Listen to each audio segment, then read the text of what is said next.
Durog na durog pa rin ang puso ng dating aktres na si Andy Eigenman, dahil sa pagpanaw ng kanyang ina na si Jacqueline Jose. Yan ang inamin mismo ni Andy sa latest vlog ng Happy Islanders.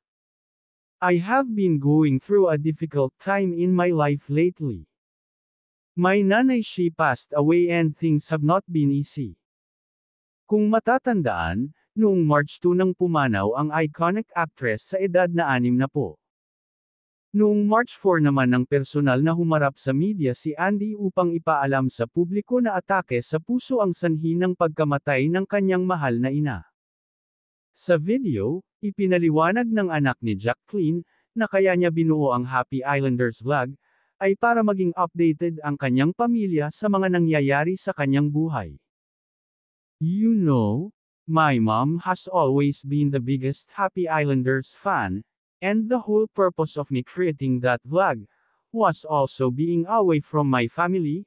Having Happy Islanders was the best way for me to keep updated with my life here, chika niya habang umiiyak.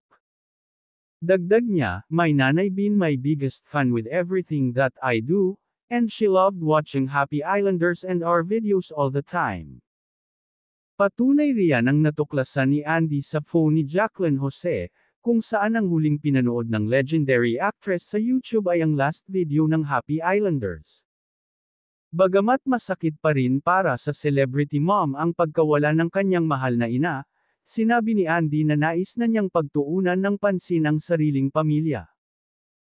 Anyway, I just wanted you to know that although things have not been easy, I'd like to focus on spending time with my family, and focusing on the good things, on what's there, and just making the most out of our time together, because losing my nanay in such unexpected time, is proof that you don't know what tomorrow brings. Mapapanood sa nasabing latest vlog ang bonding moments nina Andy at ang half-sibling niya kay Jacqueline na si Gwen Gok sa isla ng Siargao. Mukhang nag-enjoy nga ang half-brother niya doon sa isla, kasama si Andy at ang pamilya nito. Masaya si Andy Eigenman na naipakita niya sa kanyang kapatid na si Gwen Gok, ang kanyang buhay sa Siargao, na hindi nila nagawa ng kanyang namayapang ina na si Jacqueline Jose.